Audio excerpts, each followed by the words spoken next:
Okay, so today is day number 16.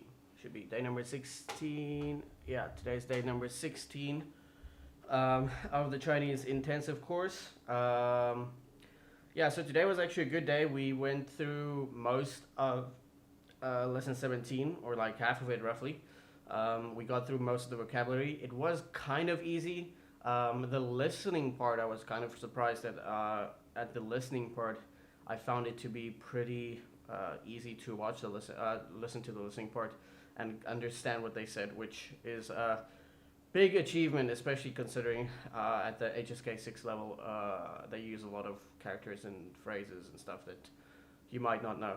So yeah, that's still busy with lesson 17. With HSK 4, like the catch up stuff, we're at lesson number 15, I think, 14, 15, maybe 15. Yeah, so still a good pace that we're going at currently. I'm not quite sure what we're going to do after we finish HSK 4. If we're going to do some HSK 5 stuff, to be honest, I don't know. If there's a lot in HSK 5 that would be that beneficial to me, because HSK 5, as far as I know, doesn't have that many more new grammar points and stuff like that you might not learn in the previous 1 to 4 levels 1 to 4. So it's probably just a few things. Maybe not actually have to go through all the lessons to do the sort of catch up stuff to fix the grammar that I don't have yet. Other than that, generally speaking, this was a good day. I feel positive. It's today more positive than yesterday. I'm not sure why. Maybe it's just a good day. Went to the gym, came back, had a nice rest. I'm going to watch Spider-Man again. It's really, I'm at the point now where the movie is so easy to understand that it's getting more and more difficult to focus on it because it's so subconsciously absorbed already. So I should try and make more of a conscious effort to focus on the movie and focus on the words to try and figure out what they're saying. The problem with that is that you only have so much brain power to actually do that. So you have to sort of select when you do that. If you do that at the first 10 minutes, you're going to run out and you're going to have to take a break from actively listening really intently and sort of just watch the movie and know at this point I already know all of the all the ideas that they're expressing. I know what they're saying. So at this point, I just maybe lose one or two words, or the specific way that they phrase it might be still obscure to me. So now I have to really focus on getting those small words, those small gaps, filling in those small gaps, and seeing how that might actually improve my Chinese. Other than that, I'm like my comprehension of the movie is good enough that I don't really need that much from the movie. You know, like I understand every line. There's small lines, maybe 3% I would say of lines that I don't 100% understand what they're saying. Maybe because they're speaking too fast. Maybe because they are using abnormal phrasing or a different type of phrasing, or maybe it's a metaphor or even something else. So yeah, just small things that I still need to work on. But I only have this much brain capacity to focus on it, to try and figure certain things out and very attentively listen. So maybe I'll do that for like 10 minutes and then just watch the movie, and then like a couple of maybe 10 or 20 minutes later I can do that again for like 5 minutes or so, where I really attentively listen. The thing is also, I cannot pinpoint specific pieces of language that I have not absorbed yet, specific pieces of language that I don't yet understand. So if I look at the movie and I'm at a certain point, I won't know whether or not I know exactly what they're saying until they have already said it. So it's difficult to allocate this 5 minutes or this 5 minutes for exactly learning that phrase. So yeah, I'm probably over analyzing this, but I think it doesn't really matter at this point. I'm only 15 watches in, so I still have a couple of watches left to go.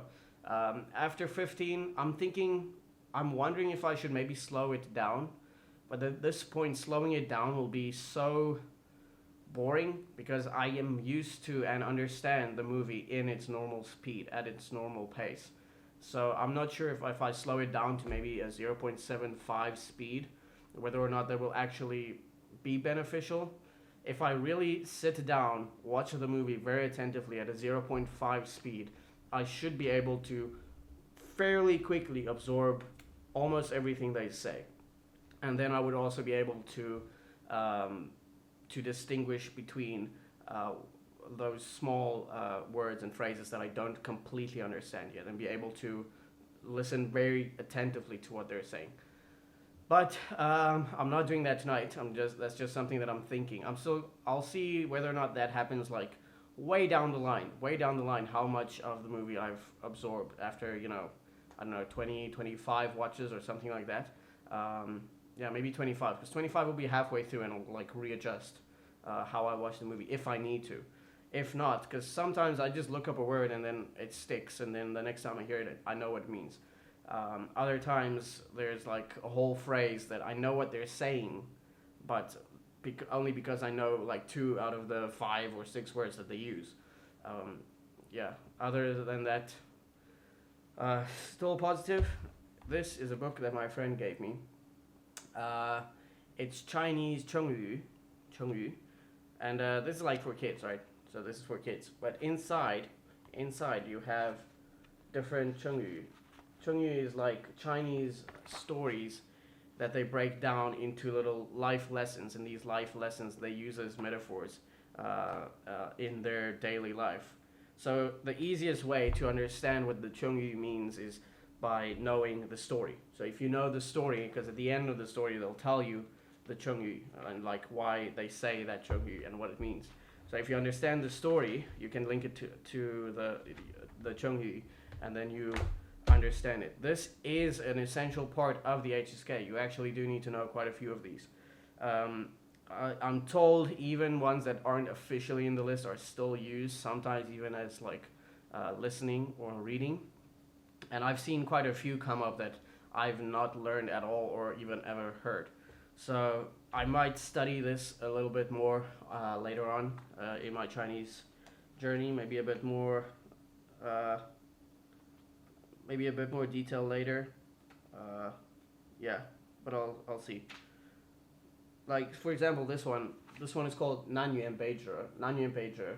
So this is a chungi that you do actually learn in the HSK, but it means doing something contradictory to your actual wanting, your actual outcome. So doing something against what you actually want to achieve. I don't know what I don't know what yuan or zhe. I don't know what yuan or zhe means individually. Because usually a lot of the time these are like old characters or old sayings or characters that fell out of common use because they're so old. But nan and bei, nan means south and bei means north. So you can kind of figure it out. This story also, the first time I watched this story, I watched it online on a YouTube video. And it was really interesting to me to watch the story, and then from the story you learn the Chengyu. And that's one that I'll never forget just because I know the story. Yeah, and that is something that I'll have to look at some point. There's probably some Chengyu even used in this movie that I haven't even picked up on yet. A lot of Chinese is actually structured around Chengyu. So these little like phrases that they use to express very clear ideas that sometimes you cannot express that clearly in English even. So you kind of have to know the story so that you can understand the meaning. And yeah, that's a pretty interesting part of Chinese culture that I quite like. Yeah, and I've seen, I'm a teacher, so I've seen my kids read these books all the time. You can also see it still has the pinyin. Like there you can see. It still has the pinyin because it is for kids. And some characters here, the kids won't learn until they're like way, way older. So I know most of these characters, but for example, some of the older characters that are used, they fall out of common use, where they get replaced with a different character. And yeah, so there are some characters in here that otherwise I will never learn. So that's kind of interesting. It's my next goal. At some point, I will do that. So yeah, that is it for today. And yeah, maybe I can see this book